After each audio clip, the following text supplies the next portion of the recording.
once again.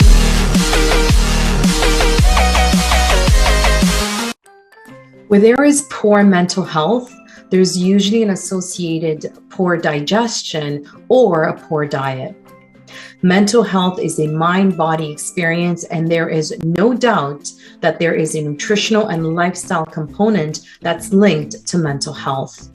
Hi, and welcome to today's segment. My name is Rita Savoya. I'm a certified nutritionist, holistic wellness coach, and workplace wellness consultant. Today, we're going to be talking about the mood and food connection. So I'm so excited for you to be here because I'm going to give you some real practical tips as well as a shopping list that you can take with you at the grocery store to help you better select the foods that are good for your mental health. Okay, so as always, I'm going to share with you some PowerPoint presentation just to kind of help you with the visuals, and we can take it from there, because the more I'm a visual person, the more I actually see the visuals, the better I remember things. All right, so why do we have to eat healthy for brain health? Well, do you ever feel calm or sometimes even like lethargic after eating a big plate of pasta or a lot of carbohydrates? Or you feel a little bit more alert and energized after a protein-rich meal? Right? So we agree that what we eat has an effect on how we feel. And I'm sure you do. So good, we're in agreement there. Move forward. So food is actually made up of carbohydrates, proteins, fats, water, vitamins, and minerals. And the purpose of digestion is to break down these foods into smaller particles be absorbed into the bloodstream and used throughout the body for the different processes for our vitality, our overall health, and our energy. The body and the brain efficiently transform and synthesize these nutrients into fuel, which is the foundations of our health, right? So why eat healthy? Well, would you feel safe in a house constructed of pickup sticks? They might last for a while, but the very first big wind or rain, which is a stressor, right, would actually blow it all down. Our mind and body is the same way. We can survive for a while on poor quality foods, but they will not nourish the brain for the hard stressors and help us cope with modern day life and what it requires. Now, when we go into what does our brain actually need? Well, if we sucked out all of the moisture out of the brain and broke it down to its constituent nutritional content, this is what it would look like. Most of the dehydrated brain is made up of fats known as lipids, right? The remaining matter is actually proteins, amino acids, which is the breakdown of further of proteins, and traces of micronutrients and glucose. So each component actually has a distinct impact on functioning, development, as well as mood and energy. So as you can see, it's made up majority of fats. Now, wouldn't you agree that we would need to actually have these nutrients into our daily diet? I think so. And that's exactly what I'm going to get to today. All right. So if you look at this list of symptoms, feelings of anxiousness or panic for no reason, a restless mind, hard to turn your mind off or hard to relax, loss of pleasure in hobbies and interests, depressed when there's a lack of sunlight, feeling sort of these inner rage and anger, memory lapses, the inability to concentrate and focus, the inability to self-motivate, loss of temper for minor reasons. Does this ever happen to you? Do these symptoms actually seem familiar to you? Because if they do, I don't want to scare you, but it does mean that there is a nutritional deficiency in some of these neurotransmitters. So neurotransmitters are these chemical messengers that send different messages to our brain, right? And the most abundant ones that people are usually deficient in are these dose ANG, I like to call them. So what are they? Dopamine is the excitatory compound playing an important role in pleasure and reward and motivation, right? So if you feel demotivated, or if you don't have that sort of pleasure to doing things, you might be deficient in dopamine. Oxytocin is the love hormone, right? And this is the one that we actually release when we're getting contact with others, right? And it's a powerful feel-good hormone. Serotonin, this is your feel-good happy hormone. So if you're feeling sad and you're feeling this sort of anxiety or stress, it might be a low serotonin issue. Epinephrine. Epinephrine is an excitatory hormone, and it's released in the bloodstream during stressful situations in response to physical and mental stress. If you feel that your memory is going and you can't focus, or there is a lack of concentration or learning, then you might be deficient in something called acetylcholine. Norepinephrine is also another excitatory stress responding hormone that actually increases arousal and alertness. And the last but not least is GABA, gamma aminobutyric acid. This is your feel-good inhibitory compound, okay? And it actually acts as a natural anti-anxiety effect. So inflammation, hormone imbalances, and a poor diet, as well as imbalanced blood sugar, can actually cause inflammation and sabotage actually these neurotransmitter functions. Okay, so just to keep an eye on that. So you're probably saying, oh my God, Rita, you are scaring me here because I had those symptoms, and what do I do? Well, I do have a plan for you. Okay, remember, you are what you eat. So I invite you today to cut the crap.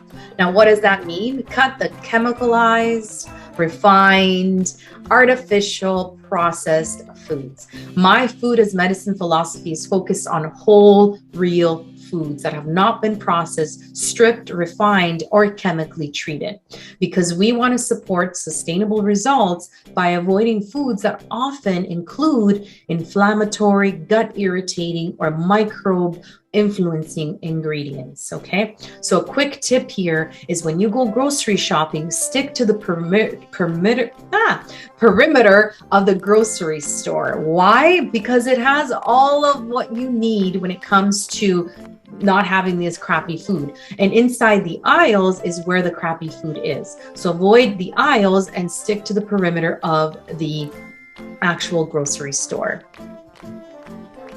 Okay, so here are some real cool swaps, healthy swaps for these common food addictions. So most of us are actually addicted to these foods because they are highly addictive, and because they actually release that dopamine, which has to do with that pleasure and reward mechanism in your brain, right? So these are some healthy swaps. Take a nice screenshot of this and see if you can actually swap some of these common food addictions for some healthier choices. Okay, getting to the goodie of this presentation, which is, okay, Rita, what foods do I need to eat for my mental health? So these are the top nutrients, okay? And I'll quickly explain the food in just a bit based on the research, because you know me, I'm a big nerd and research geek, and I want evidence-based, I want to give you evidence-based information, right? So there was a research that was conducted by Dr. Drew Ramsey and Laura LaChance, and the aim of their research was to investigate which foods are the most nutrient dense that the scientific literature demonstrated play a role in prevention and promotion of recovery from depressive disorders. So their research found that through this nutrient profiling system, these top 12 essential mental health nutrients are actually antidepressant nutrients. So by far, the highest scoring foods were your bivalves, which are your oysters and mussels, various seafoods, and organ meats. And the highest scoring plant foods were leafy greens, lettuces, peppers, and cruciferous vegetables. So what I did is I went into it, I further did more research, and I wanted to know what are the top foods that contain these nutrients. And this is where I came up with my shopping list. So you can download my shopping list from my website or from my social media handles as well. And basically, and I'll actually put a link in at the bottom of this video as well. So basically, this is what you should be buying on a daily, on a weekly basis, so that you have the building blocks, right? You have the foundational ingredients to make these amazing recipes, which you can also check my website for recipes, because I always include these specific nutrients. So I've compiled with you these amazing foods. When it comes to vegetables, when it comes to fruits, most of these will contain those 12 nutrients, but as well as important nutrients like B6, the vitamin B's and A's, and of course, vitamin C. Now, I always recommend to have some sort of raw food with every meal, right? Because a lot of vitamins like vitamin C, they're very, very susceptible to being damaged when they're put into high heat, right? So it's interesting when people say, oh, orange juice has so much vitamin C. Well, through the orange juice making process, you actually kill a lot of the vitamin C. That's why I highly recommend eating some of these fruits and vegetables, if your stomach can handle it, raw. Okay, as much as possible, or lightly steamed or cooked, very lightly. Don't kill all of the nutrients that are in there. All right, so these are the ones that mostly contain the nutrients I just mentioned. Then there is your animal products and your seafood. Now, these are going to have more of your iron, omega-3, selenium, as well as your B12 and your zinc, which are all super important for mental health, super important for those neurotransmitters that I just mentioned earlier, for actually having the building blocks for those neurotransmitters, right? And the nuts, seeds, grains, and legumes, and sort of these other, which dark chocolate is on there. How awesome is that? But it has to be over 85% cocoa, okay? So just please make sure that you buy dark chocolate that's over 85% cocoa. I actually tried 100% and it was, I did not like it. But 90 is not bad, but 85 is probably my sweet spot for sure. And also incorporating dried herbs is very important, because these actually contain not only the nutrients, right, but they also have very good antibacterial and antiviral properties. So I love just sprinkling all kinds of herbs on my salads and my soups, really anywhere, right, on my fish, right? So just making sure that you include some of these, or maybe all of these, throughout your day in your daily routine, right? So these specifically contain magnesium as well as potassium, which is one of two of those nutrients that are on the list. Now, most of you are probably saying, all right, how about supplementation? And what I like to say is that for me, food is first. As a nutritionist, food always comes first, because your body would also know how much to take in and how much to actually leave out. When it comes to actual supplementation, I highly, highly recommend to work with a practitioner and get your levels checked of these certain vitamins to see if you actually need to supplement, or to go to food first. And then if that doesn't work, to actually supplement through some sort of supplement, right? But don't go straight to the supplement, because you might not need it, right? And you might just be peeing really expensive pee. So just really work with a practitioner, get your levels checked, and then have a protocol ready to understand why you need to supplement. Now, the argument for supplementation is really strong, especially these days. Why? Because our soils are so depleted and void of these essential vitamins and minerals that, yes, in a way, the plant itself actually provides these vitamins, but the plant will synthesize it also because it's drawing it from the surrounding soil. So it makes sense to supplement if that particular mineral or vitamin is not in the soil. For example, I'm a big proponent of supplementing with magnesium because it's virtually not in the soil anymore, and we can't make it, our bodies can't make it. So we need to actually get it from an external source, such as food. So that's one supplement that I would probably recommend, and it's probably safe to supplement for everybody. But the other supplements are, again, checking with a practitioner and checking your levels before you get into a supplement protocol. So here's some hot tips. Eat fresh fiber first, okay? Like the bitter, the better is what I like to say. So have a nice arugula salad if you can tolerate raw vegetables.